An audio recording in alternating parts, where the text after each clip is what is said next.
Awareness, the final frontier.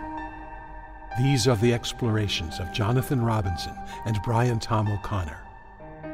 Their continuing mission, to discover fresh new paths to the mystery within, to seek out new joys and new methods of awakening, to boldly go into the heart of expanded consciousness. This is Awareness Explorers.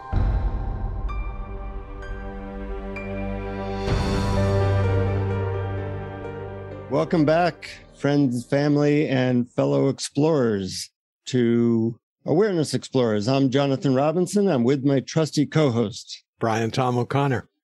And today we are going to talk about time and the mind. And I fear we don't have enough time to cover everything we need to cover because there's a lot. And it's interesting that we haven't talked about time before, Brian, because it is such a key issue in awakening.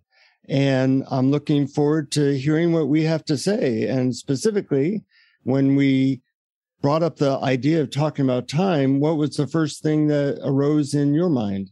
Well, the first thing that arose was really a question, which is, does time exist? Or is it all in the mind? And that's what I think we're mainly going to be exploring. I think we'll be exploring a lot of different things, including that. And when you say that, I think that it's always interesting when I read about physicists talking about time, that they have very bizarre ideas about it. And we might talk about that as well. You know, the first thing that occurred to me, getting here today, I was kind of behind schedule. I have been hurrying the last half hour, and how much I hurry and how much we think in terms of time. You know, on one side, you could say time's not real. There's only now. We've never lived in the future. We've never lived in the past. It's just now. And yet all our thoughts and most our feelings are based on this reality we call time, which in some ways, at least, does not exist. And it's very hard to step out of that framework because our culture, our thoughts, our friends, our schedule, our work are all based on this thing called time. And we're kind of imprisoned by it. Well, it's a useful tool for our individual body minds to live and interact with each other in this world. And that's really all it is. It's a construct that we use. It's in our minds. It's all conceptual. But when it comes to awakening or to recognizing your true nature as awareness, it's actually an obstacle, because we mostly think of enlightenment as this thing that's going to happen to us sometime in the future. And by definition, it never does. And we can only see our true nature now. All that exists is now. Planning happens now. We might be thinking about the future, but it's happening now.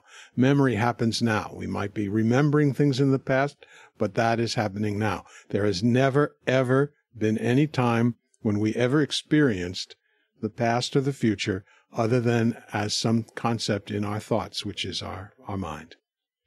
And it's very hard to get that because we've been programmed for a lot of years to think that we're in a timeline where we've had a long past, where we have this second right now, which is almost like an inconvenience because we're trying to get somewhere in the future, even if it's to enlightenment.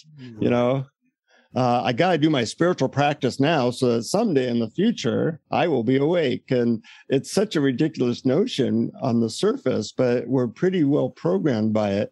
You know, I like some of the things Jan Fraser has said about time. We interviewed her earlier in the podcast. One phrase she has is she says, stop believing in the future. When awareness is on the future, you are holding the prison gate shut. And that's a pretty confronting statement. She also says, anything that nurtures belief in the reality of time puts you in your head. And think how much we are thinking in terms of the future. I mean, if you knew that you were going to die in like 1 minute, your whole reality would change because you wouldn't be thinking about the future, except maybe the future of dying. And so time is a paradigm that we live in, but it's also something that you can become free of if you find a method that helps you to step out of this made up reality. And we'll talk about some of those methods later in the podcast. One thing I've been studying in preparing for this podcast is the work of Philip Zimbardo. He's a very famous psychologist who said that people and cultures have different time orientations. Some cultures are very focused on the past. Some are focused more on the present. Some are focused more on the future. And then he said some are focused on what is called the transcendent future, meaning basically that they're focused on what will happen after you die, like trying to get to heaven. And that these different time orientations create totally different realities. I mean, in a very simple way, dogs have a focus on the present. Their idea is there's the present and then there's forever. So I leave the house to go to the car to pick up something that I left. When I leave, they think I'm going to be gone forever. I come back and they feel like it's been forever. And now we're celebrating the present. And that's one of the things I love about dogs is that they don't, they're not worried about tomorrow afternoon. Right. But it's interesting what you said about Zimbardo, that the different cultural attitudes towards time create different realities. And I think that's really key, because it shows us that these realities that we think we're experiencing are actually simply created by our minds. I call them virtual realities. We mostly live in a virtual reality, which is made up of thoughts and ideas about what should have happened or what did happen in the past or what should happen or might happen in the future. And that's not real reality. Real reality is right now, what we're experiencing through our senses, whatever is occurring right now. And that can be experienced, but usually only without the verbal narrative that goes along with past and future. When we drop that, we can drop into our bodies and we can experience real reality right here, right now. And it's kind of amazing how little we tend to do that. How little we tend to be in real reality. And it's as you said, it's a cultural thing. Like in the United States where we live, there's very much an emphasis on the future. But if you go back to like 1960s, like the hippie movement, there was more of a focus on now, live for today. And in different cultures around the world, some people might focus, well, now's not that important. What's important is what happens after you die in reincarnation. And, this is now, and even this lifetime is not very important. So they do create really different realities. They've done studies that show that the people who are the happiest are people who have balanced views of past, present, and future, so you can plan, so you remember your past, but you're more in the present. But that very few cultures have a balanced view of time, and we tend to be a product of our culture or our culture. That's right. But the thing to remember is that all of these views about time are simply tools, and as such, they're not bad. I mean, we need them. If we want to get to the airport on time, we have to plan exactly when we're going to leave and how we're going to get there and what we're going to pack, etc. But these are tools. But these are not the master. They're the servant. It's when we obsess about it. And usually, I'm talking about in an emotional way. There's practical usage of time, which we all need. But when we're obsessing and worrying about the past and the future, and we have this idea that something bad is going to happen or something bad did happen, and we're arguing with the reality in our minds, that's what gets in the way. That's the hindrance to spiritual awakening, is that emotional obsession with past or future. whether it be the future of our lives or whether it be the future of the afterlife. They're both not real, and they're both not what's happening now, and they're both not reality, and none of it is helpful. Mm-hmm. Well said. I think that really each person has a certain relationship with now, and a certain relationship with the past, and a certain relationship with the future. In my case, I would say my relationship with the past is kind of like, it's not important.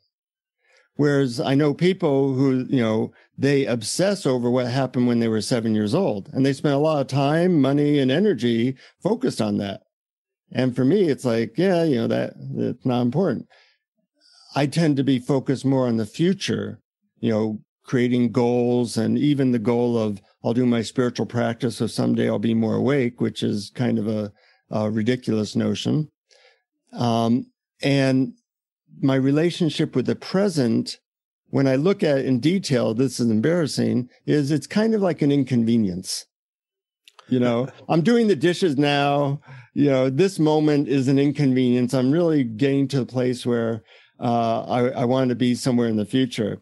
And I once had a conversation with Adyashanti about this. I said, as I'm putting on my clothes, well, that's an inconvenience. I'm really trying to get outside. And when I'm going outside to exercise, that's really an inconvenience. I'm really trying to get to good health. And, everything became like, I'm doing this for the future, that this is not that important. And Adya said, well, what's the ultimate goal? And I said, he said, when are you not doing that? And I said, well, I don't do it so much like during sex, like I'm trying to get this over with, although there's sometimes that even shows up. Then like the other time where I don't feel that is when I'm in a state of bliss. But if you're not careful, that virus of now is not that important can take over. And it's certainly talked about and programmed into us by so many cultural references. That's right. We often do think that now is not important. And now is not only the most important thing, it is the only thing. Yes. And so I've been trying to reprogram my future-oriented mind with certain phrases. And in today's meditation, we'll go more into this.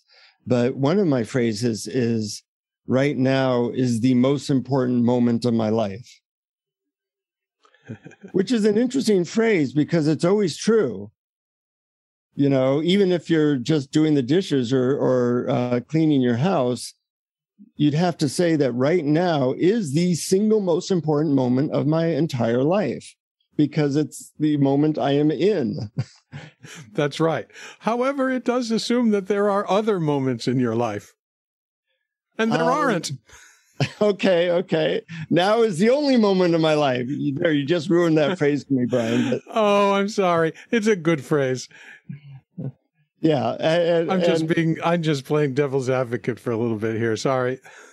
Well, I think it's a phrase to help me go from the future time orientation to at least moving in the right direction.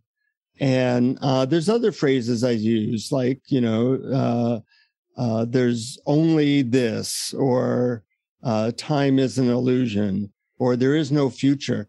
Once I was in a 10-day meditation retreat where we got to talk to the teacher of this retreat every 3 days. And I just spent like 15 hours a day meditating, trying to meditate, but in actuality, thinking about all the things I was going to do once I left the retreat. And so I told the teacher this, I keep thinking about, the pizza I'm going to eat when I leave here, or the goals I'm going to achieve, or things to do with my career. And the teacher said, what makes you think that you're going to have a future? Because you might, leave the retreat and get run over by a car. So all your thoughts are like completely ridiculous. So I tried to take that in, and he suggested that I meditate on the fact that I could die at any moment, and that any thoughts about a future were completely irrelevant. Like we might not have thoughts about our next life. Whereas in India, people often think, gee, I hope I get reborn here, but I never think that. So he said they're irrelevant. They don't have any basis in reality, and you may not have a future. So I kind of meditated on the thought that I may not have a future, and that helped me to be more present with my breath. And then I left the retreat, and ends up a month later, I was involved in a serious car accident in which I almost died. So he was right on many levels. Mm-hmm. And it did have an effect like, well, I don't really know if there's a future. So come back to now. Now is the most important moment. And I think every person has to find a way, a method, a philosophy, or something to make now more of their mental space, more of their reality, because we're basically inundated with other time frames that are completely illusory. That's right. It's very well said. One caveat here, though, is that we shouldn't think that, therefore, anytime we're thinking about the future, like planning something practical, that's bad somehow, or that we shouldn't be doing it. That's creating unnecessary duality. That's creating an unnecessary boundary that doesn't really exist. Sure, you do that, you plan, and when you're planning, you're actually planning it now. I think that, though, when you're focusing on spiritual awakening or your spiritual life or simply your emotional happiness, we're talking about developing a sort of a habit. Like, for example, if you're meditating and you're sitting and you're thinking, I am meditating so that because I believe that the more I meditate and the longer I meditate, the closer I will get on the pathway to enlightenment. And it's that idea that is the obstacle.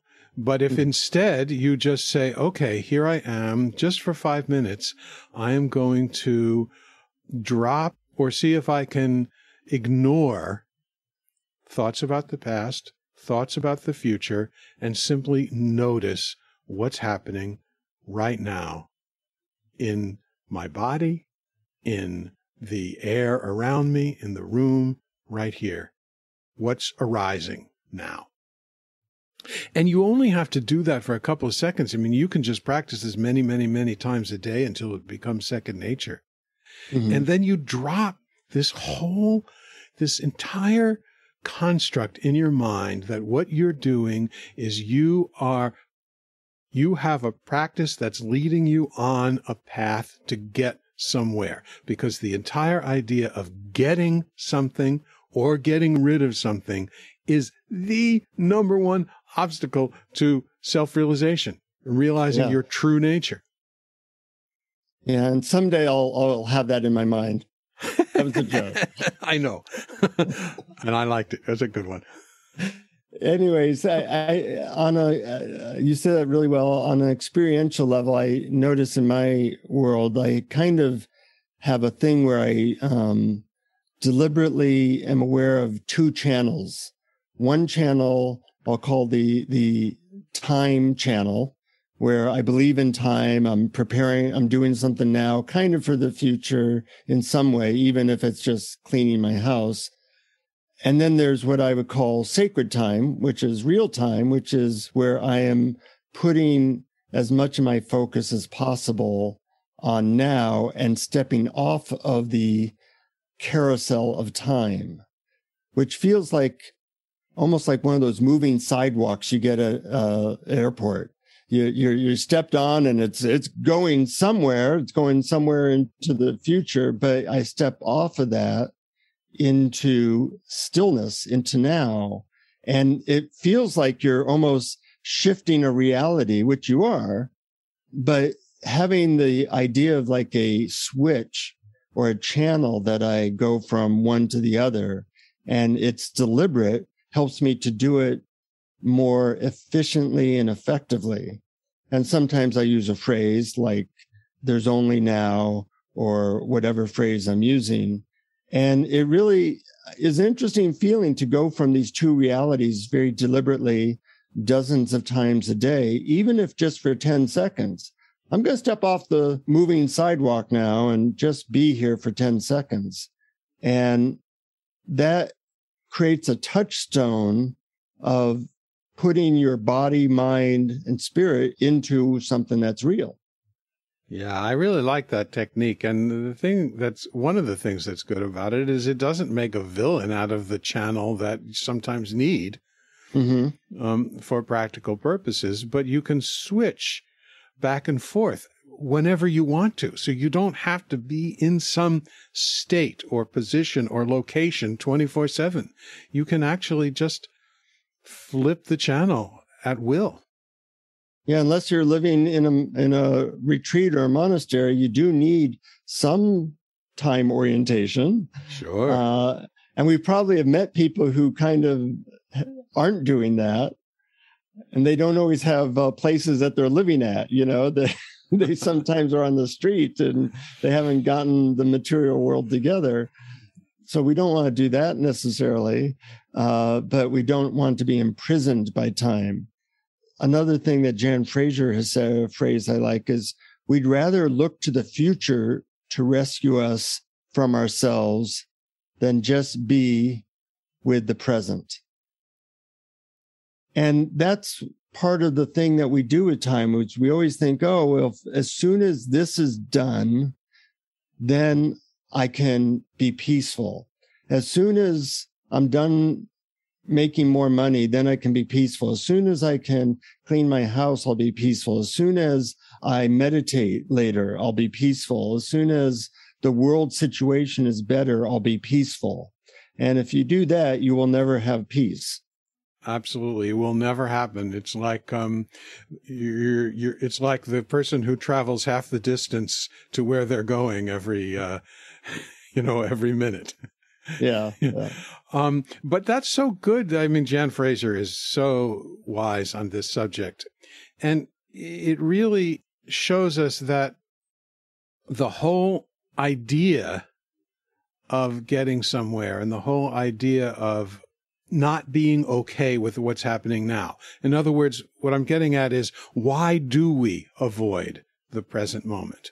What is it that's going on now that we want to step out of into the past or the future? And I would say it's the emotions that we don't like, the so-called negative emotions.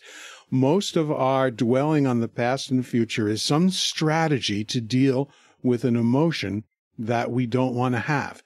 And the only real way to deal with that is when emotions arise, look at what the strategy you're having not to have the emotion and simply relax as much as possible and allow the emotion to be there, because it's something that's happening right now.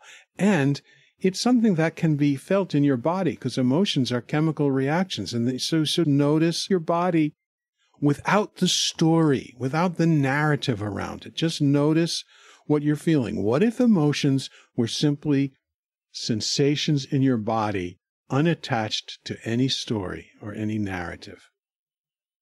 I'm really glad you brought that up, because you're right that our thinking about the future and mind stuff around it is often just a simple way of avoiding what's happening inside our bodies this moment. Right. And if you can get better at opening to what's happening, basically being okay with a little bit of discomfort. And most of us are not. We have endless strategies, from smartphones to food to thinking, to always kind of deflect us from slight negative emotions or discomfort. And part of being awakening, part of spiritual seeking and awakening, is to be able to surrender to what is. And most of the time, what is not terrible. It's just, slightly uncomfortable. And so I'll avoid it. Right. It reminds me of one of my favorite book titles of all time by Sailor Bob Adamson. And the title of the book is, What's Wrong with Right Now, Unless You Think About It. Uh-huh. Yeah. And, but think about it, we do. And that creates its own set of problems. It does. And speaking of techniques, the fact that we're thinking about it leads us to one very useful technique, which is simply, what can I notice about my experience without verbal thought? What can I notice that's arising now and notice it wordlessly? Mm-hmm. I've used that technique and I really like it because it just almost like pushes you into now. Uh-huh. Other methods, we talked a little bit about phrases. I think everybody can come up with a phrase that is tailor-made to them, such as another phrase I'm using might be, it's okay to be with this. Because if I'm trying to distract myself, it's okay to be with this. And it helps me to relax into now. Of course, Ram Dass phrase, be here now. Whatever works for you. You have your favorite techniques or phrases? I like to think of, I used to call it the circle of this. I often call it that. And this is what I would call now, period, here, period, this, period. Now, here, this. And it's a circle of only what's arising now, only what's happening now, nothing about the thought, nothing about the past or the future. And I just imagine being in that circle and trying not to step out of it. And of course you step out of it. The mind does it. It's what the mind does. But you just simply and gently notice you've stepped out of it, step back into it. That's not really a phrase. You asked a question about a phrase. That's actually more of a technique. I guess the phrase is... Well, the phrase would be now hear this. Now hear this. Yeah, now period, here period, this period. Exactly. Right. And the other one is, what is already okay with what's happening? I like how much that does not work for me. Which shows that it's very individual. It absolutely the phrase now hear this works for me. It's like a 5-second contemplation now. Okay. I'm telling my mind we're focusing on now here. And then I listen for what sounds are actually happening now, including the sounds of thoughts in my head. And then this, and basically you're saying, this is all there is. This right now is reality. Remember or try to tune into it. That's right. This is real reality as opposed to virtual reality. And so you can ask yourself, am I in virtual reality or am I in real reality? Am I in this or am I in then? Yeah. Time can be very elastic depending upon how much you're focused on now. There's phrases, time flies when you're having fun, and other phrases like that. But I've noticed that on certain drugs, time slows down tremendously, or in certain moments, time speeds up tremendously, which shows how psychological it is and how when we change our orientation, we change our reality very deeply. There's been moments that lasted maybe 20 seconds that seemed like they were going on for days. And then there were times where, what happened to 1987? That seemed to go by in about 5 seconds. That's right. And even without drugs, I find that, for instance, if I have a long way to go and I'm walking, and because in New York City here, we walk a lot to get places, and I'm kind of in a hurry and I'm walking fast, it seems to take me a really long time to get there. And when I simply slow down and don't hurry, I seem to get there much faster. It's really weird. And that and your drug example actually are indications that time is simply in the mind. It's just a construct. It's useful, but it's not reality. It's just thought. So you're saying that time is not keeps on ticking into the future. It's ticking really into just another now. Yeah, that's right. That's right. That's a good one. Isn't there a song about that? Yeah. Time keeps on ticking, ticking, ticking into the future. Right. Wow. If you could rewrite that song, time is just now, ticking into the now. Yeah, we definitely don't have a top 40 hit with that. I don't think so. No. Yeah. What other things can we explore about time before we go into meditation? Well, I think we've talked about this already, but I think this is simply the most important thing about it, and I'm just going to repeat it one more time, is that the idea that we're going to get somewhere different from where we are now is the obstacle to awakening. And awakening is when you drop all that, when you realize that all your attempts to change your state to some more enlightened state are just part of the illusion and part of the obstacle. And so time, you just realize that it's not your friend, unless you have to get to the airport or you have to get to work on time. It's your servant, but not your master, and not not your deepest, truest friend. And the great news is we all have equal access to now. We don't have equal access to money or intelligence or power, but the doorway to the eternal, to God, to consciousness, is equally available to everyone all the time. That's mind-blowing. It is. And really a wonderful aspect of being human, that there is a certain equality. There certainly is not equality in the world, but there is exact equal. If you can fog a mirror, if you're currently alive, you have equal access to the portal that leads to infinity. Right. The portal of now. Mm-hmm. Yep. That's a wonderful thing. And it is, and very, very positive and hopeful, and I hope relaxing. And our mission, should we decide to accept it, is to find more ways to get into that portal, to relax into the portal, to create more space so that we can be in the nurturance of that experience. And we can have a little bit of an amused detachment from all the thoughts in our head that are saying, but wait, there's a future. We got to plan for it. We got to do everything for it. And to take some of those thoughts and meanderings and perhaps take them a little less seriously. Yes, nice.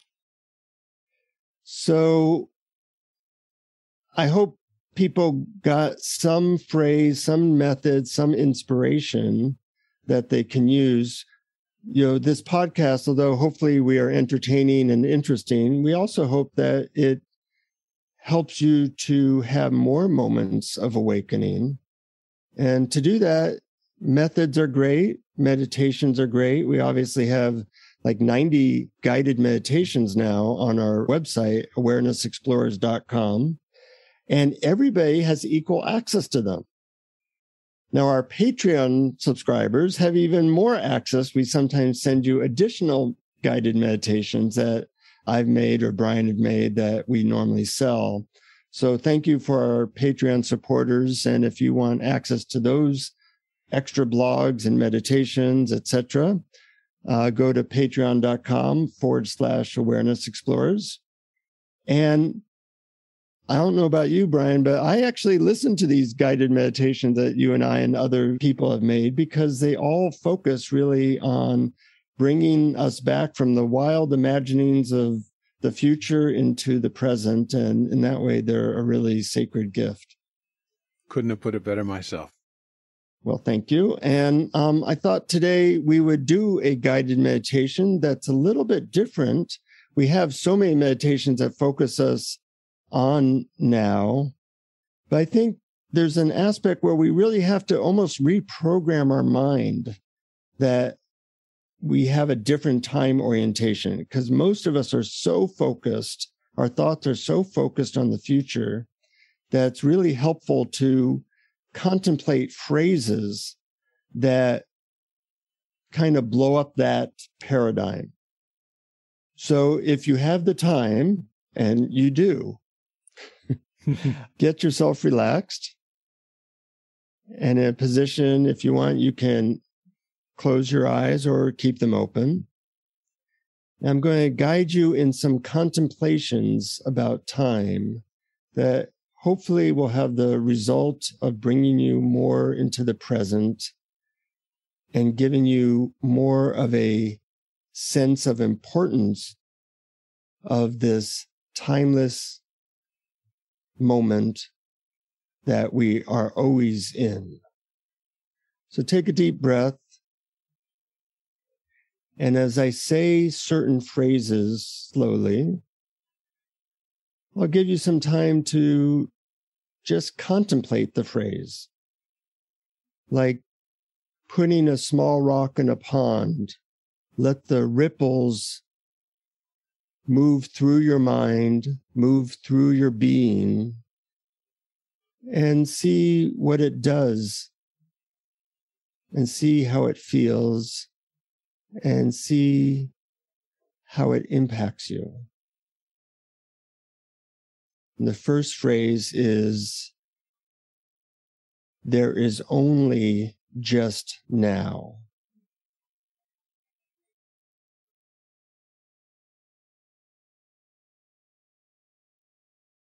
There is only just right now.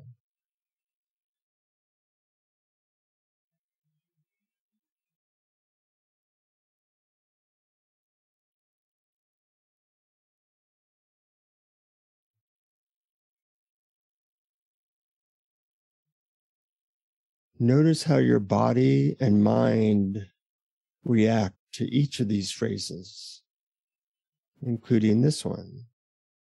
Right now is the single most important moment in my entire life because it is the moment I am in.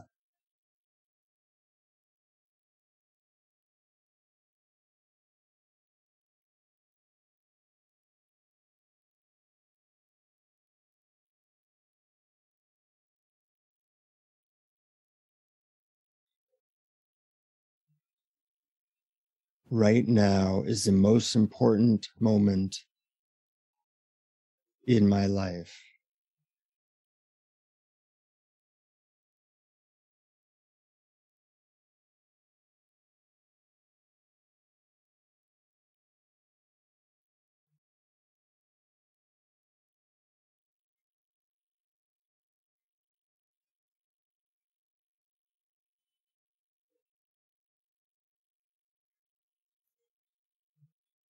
Notice how you react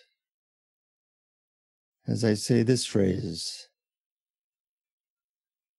I have never lived in the future. I have only lived in the present.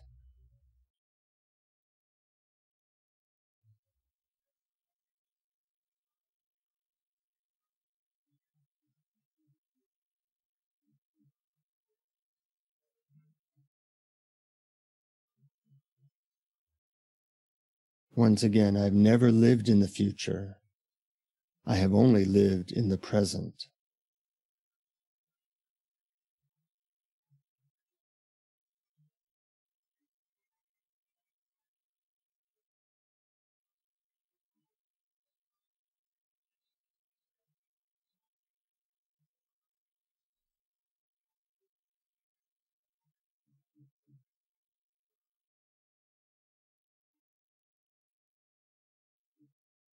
All of my life has been just one moment, the moment of now.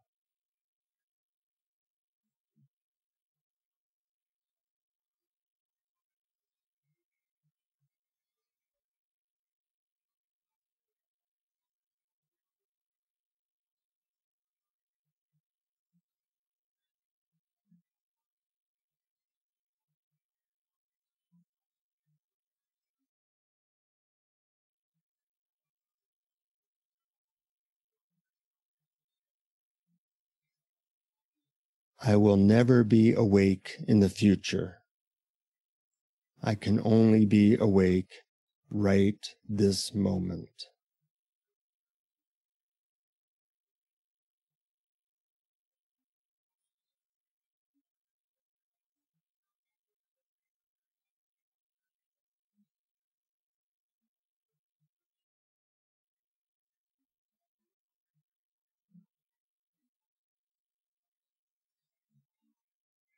I will never be awake in the future.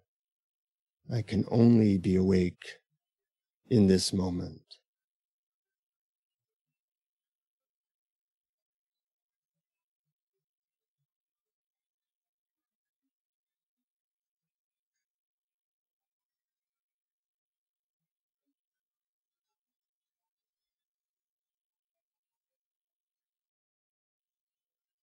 Notice what changes in you as you contemplate these phrases. And like a finger pointing to the moon, allow your beingness to relax into where these phrases are pointing.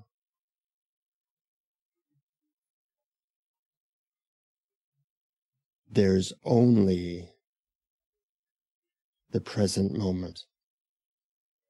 There's only the present moment.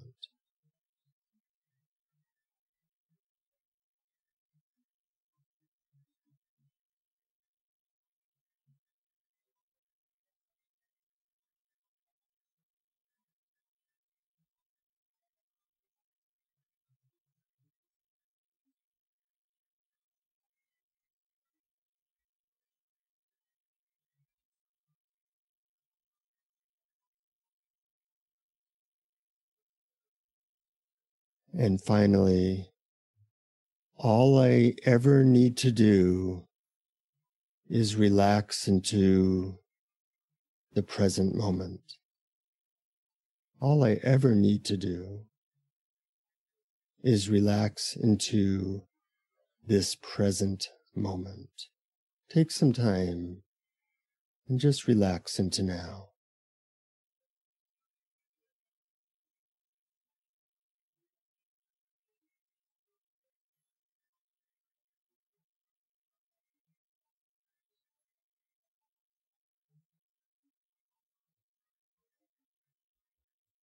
If thoughts or resistance to the present show up in any way, just relax with them.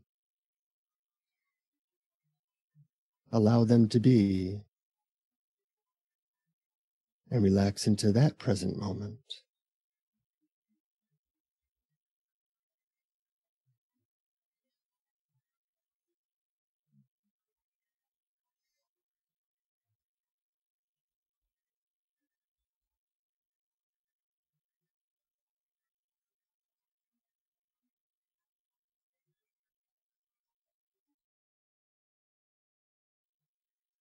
And become aware of your body in a room.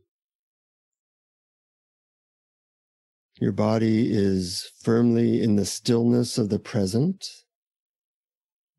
and soon you will be aware of two realities: the reality of the present moment and the reality of being on a timeline in which there are things to do,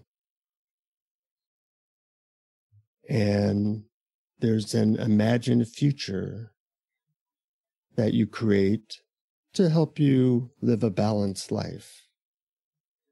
But as you step onto the timeline where there's a future, you continue to be aware that there's another reality where it's always just the present. So it helps you to relax with whatever you may need to do today, because you are firmly grounded in the reality of now. And if your eyes were closed, you can slowly open them. Become aware of your surroundings. Take your time, and then slowly enter your day with a more relaxed and present experience of enjoyment. Welcome back. Wow, thank you. Worked for me. I'm relaxed and present. That was great. I think Adyashanti said that he used phrases that helped him to let go of his old orientation and enter a new one. And it's not a meditation technique that is talked about a lot now, but I think it can be very useful to some people and does help to kind of reprogram our brain and our reality to a more real reality. Yeah, I do too. And you provided a lot of phrases, and they're all really helpful. And if someone decides that just simply one of them works more than the others, just do that one. That's fine. Or you can listen to them all. Or maybe on different days, one may work and one may not. But you only need one if it works for you. Exactly. And sometimes one that worked for you last week became mechanical, so you then do a different one. And That's right. I encourage people to put them on Post-it notes. And I change them. I have about 20 that I have come up with that I alter, because if I see there's just now on a Post-it note 5 days in a row, eventually I ignore it. But when there's a new one, it helps to hit my mind in new ways. Sure, it refreshes it. Right. Another thought I had was that a good thing to remember, so that you don't beat yourself up over thinking about the past and the future, is just to simply notice that while you're remembering the past, you're remembering it now. Remembering is happening now. While you're imagining the future, the imagining is happening now. Yeah, that's a way of reprogramming the brain as well. Yep. Yeah. Well, our listeners might think that there's time and that we will meet them next time, but in reality, we will be meeting them in the eternal present once again. Yeah. See you now. Sounds good. Between now and the future now, keep exploring. Keep exploring. Thank you for listening to Awareness Explorers. To learn more, you can check out our website at awarenessexplorers.com. Please subscribe to our podcast on your favorite podcast app. We'd love it if you would post a review. And please share our link on Facebook and with family and friends, because knowing yourself as awareness is the greatest gift you can give yourself or someone you love.